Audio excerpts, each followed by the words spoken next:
Saya ternyata di Nias itu ada masih berlaku hukum yang menghormati orang tua, yang memberikan kepada orang tua yang terbesar. Ketika anak laki-laki menikah, istrinya perawannya harus dikasih sama bapaknya. Itu mengerikan. Horas, Kota Medan, apa kabar? Ya, luar biasa ya. Perkenalkan, nama saya Konrad Sinaga. Saya mendengarkan hari terakhir ini ada konflik di Percut Setuan di Pajak Gambir. Ada seorang perempuan penjual sayur bernama Gea, Ibu Gea, itu berkonflik dengan Bapak bermarga Ginting. Kalau nggak salah saya ya, yang mohon maaf masalah marga.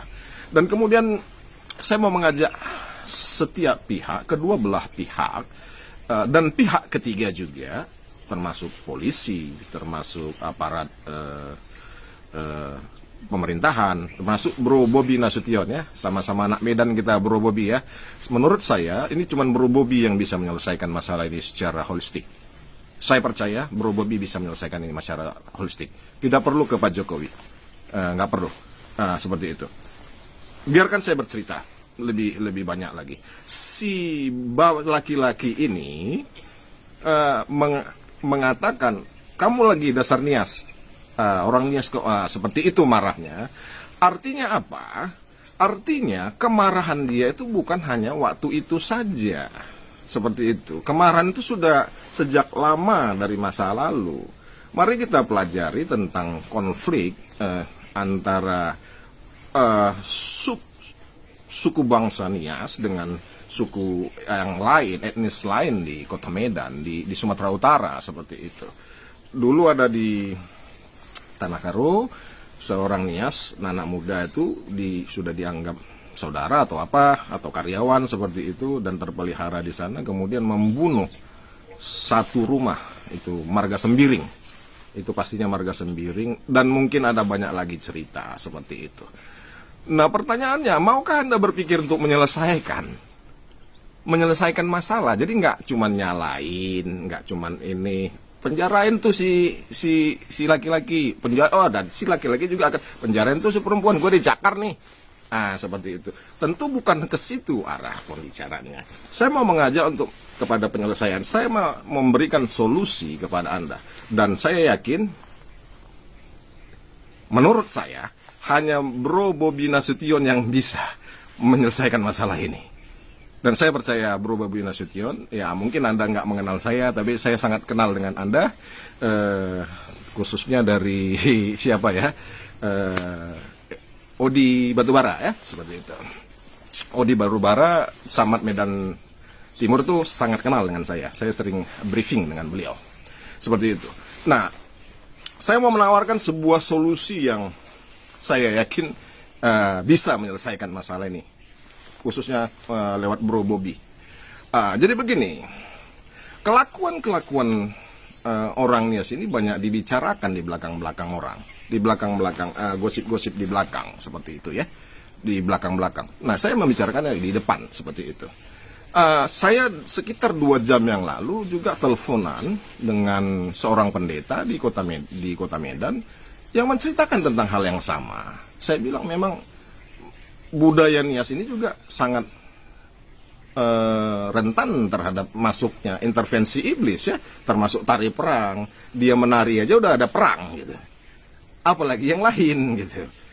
Menari itu kan harusnya indah ya, asik begitu ya, menikmati. Ini tari perang seperti itu satu. Yang kedua, ibu itu menceritakan ke saya, ternyata di Nias itu ada masih berlaku hukum yang menghormati orang tua, yang memberikan kepada orang tua yang terbesar. Ketika anak laki-laki menikah, istrinya perawannya harus dikasih sama bapaknya. Itu mengerikan. Jadi saya mengajak untuk HIMNI untuk juga menyelesaikan masalah ini ya, secara holistik. Nah, khususnya untuk menyelesaikan masalah ini, saya ingin ceritakan tentang pengalaman saya dengan orang Nias juga.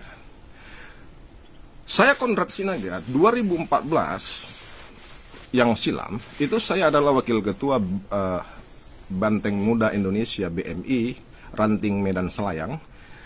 Dengan ketua saya adalah Yamitema Tirtajaya Lauli. Dia sebagai ketua PAC Medan Selayang dan saya sebagai satu-satunya wakil ketua dari di antara 12 wakil ketua, saya satu-satunya yang aktif dan saya mengeluarkan uang untuk operasional organisasi. Saya pergi mensukseskan Jokowi ke rapat-rapat mensukseskan Jokowi pertama tahun 2014 ke asrama haji. Itu saya nyetir, mobil saya mobil tua seperti itu dan sebagainya. Dan kemudian saya mengajak, saya nggak mau uang orang seperti itu. Saya orangnya pekerja keras. Saya mengajak Yamite Malauli untuk mengerjakan proyek di Taman Setiabudi Indah, Perumahan Taman Setiabudi Indah. Ada kenalan di situ ketua. Oh, si Odi Batubara bang. Odi itu teman saya, ponaan Pak Yopi. Ponaan Pak Yopi Mendiang ya. Dulu masih hidup Pak Yopi Batubara seperti itu. Oke, men kan ketua. Karena saya angkutan sampah. Saya sampai sekarang saya itu pengelola angkutan sampah swasta di Kota Medan. Kemudian kami sering mengadakan rapat dengan Odi Batubara, Yamite Malauli dan saya. Kami sering 3 orang berapat di restoran-restoran. Nah kemudian seiring waktu Yamite Malauli punya tanda tangan kontrak dengan Pak Yopi Batubara untuk mengerjakan kebersihan, keamanan dan sebagainya di Tasbi, mengelola kehidupan di Tasbi sehari-hari. Jadi PT Kanijaya milik Pak keluarga Yasona Lauli itu dipakai untuk menyelenggarakan kehidupan di Tasbi. Artinya menyelenggarakan keamanan, angkutan sampah, tukang sapu dan sebagainya. Seperti itu. Jadi kemudian saya berangkat ke Inggris. Nah setelah saya di Inggris ternyata kontrak ini didapat oleh Tema Lauli. 3 minggu saya di Inggris ini, saya kembali ke Medan untuk mengelola angkutan sampah swasta dan akhirnya kami menandatangani, saya dan Yamite Malauli menandatangani kontrak 5 tahun. Ya, 5 tahun. Jadi saya CP Solusi, Yamite Malauli dari PT Kanijaya menandatangani kontrak 5 tahun untuk saya mengangkat sampah di Perumahan Tasbi atas nama Kanijaya Sentosa. Seperti itu. Nah, setelah 1 tahun, Yamite Malauli malah membuang saya, memboikot, dia membajak anggota saya karena dia menginginkan keuntungan saya gitu. Saya pulang dari Inggris, saya rekrut orang-orang yang cocok, saya rekrut, saya kreditkan mobil. Ada kredit mobil ya, seperti itu, dan kredit mobil angkutan sampah swasta L300, begitu. Tapi setelah semua sudah settle, sudah semua berjalan dengan baik, kemudian 1 tahun lebih kurang, itu Yamite Malauli membajak mereka. Yamite Malauli menyuruh manajernya waktu itu, lupa saya namanya, orang Tionghoa ya, untuk memanggil anggota saya untuk menandatangani kontrak per bulan dan itu pun sepihak. Jadi anggota saya dibajak, tidak lagi bekerja untuk saya, sehingga saya terbuang dan kerugian saya sampai total minimal 1,4 miliar rupiah tanpa saya bisa bergerak apapun. Karena saya tahu bapaknya adalah seorang Menteri Hukum dan HAM Republik Indonesia. Dan juga saya selain nggak punya kekuatan kuasa, saya juga nggak punya uang untuk punya waktu juga untuk dan saya juga tidak mengerti untuk menuntut beliau seperti itu. Jadi saya hanya berharap pada Tuhan dan kemudian saya mencoba kepada hukum sosial, saya mencoba ke Yasona Loli, Bapak Yasona Loli, saya tulis di Facebooknya untuk membicarakan kerugian saya, tapi malah Yasona Loli marah-marah ke saya, seperti itu ya, marah-marah ke saya, dan kemudian malah Yamite Malauli melaporkan saya ke unit cybercrime Polda Metro Jaya dan polisi datang ke Kota Medan untuk menjemput saya, padahal saya ada di Inggris. Seperti itu, mereka punya kuasa seperti itu. Nah, jadi bagaimana hubungannya dengan solusi kasus pajak Gambir? Seperti ini Pak Bobi Nasution. Untuk ini harus dilakukan win-win solution. Pak Bobi Nasution bisa mengatakan kepada Yamite Malauli untuk berdamai dengan saya. Berdamai dengan saya, menyelesaikan permasalahan dengan saya, membayar ganti untung dengan saya. Karena saya dengar juga pihak Ibu Nur Halimah itu sudah mencoba untuk berdamai dengan Ibu Gea, tapi Ibu Gea minta 100 juta. Perdamaian 100 juta ya kalau nggak salah, seperti itu. Nah 100 juta itu saya bisa bayar supaya selesai masalah seperti itu. Dan saya akan membuat rekonsiliasi yang besar-besaran. Saya bisa kita bisa bikin pesta seperti itu, rekonsiliasi dalam hal ini. Dan saya juga berjanji jika Yamite Malauli menyelesaikan perdamaian dengan saya juga Ibu Nur Halimah yang mengeluh anaknya sekolah itu uang sekolahnya, saya 1 tahun saya tanggung biaya sekolah Ibu Nur Halimah. Ada 2 orang saya nggak salah itu Ibu Nur Halimah, di laki-laki dan perempuan seperti itu. Jadi saya siap 1 tahun tanggung biaya uang sekolah anak ibu seperti itu.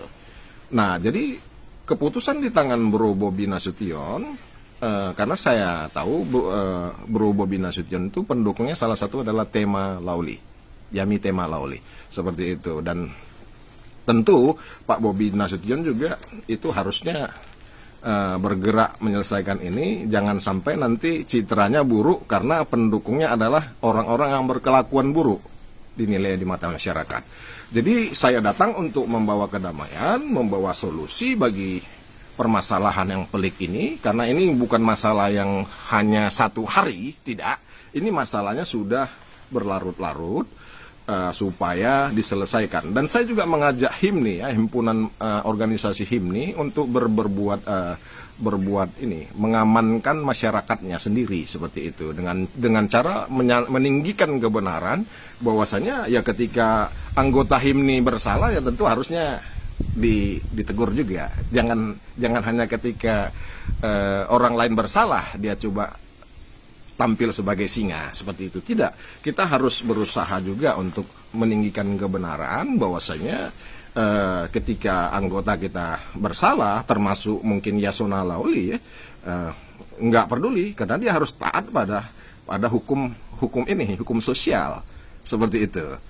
Nah begitu. Jadi nggak kita belajar ngomong di belakang-belakang lagi seperti itu. Jadi saya membawa solusi. Saya menunggu konfirmasinya Pak Bobi Nasution dan Ibu Nur Halimah dan teman-teman dan juga Ibu Gea juga boleh mendesak Yamite Malauli untuk menyelesaikan ini. Bahkan bisa mendesak Yasona Lauli untuk mendesak anaknya menyelesaikan masalahnya dengan saya, supaya saya bisa bantu kalian untuk berdamai.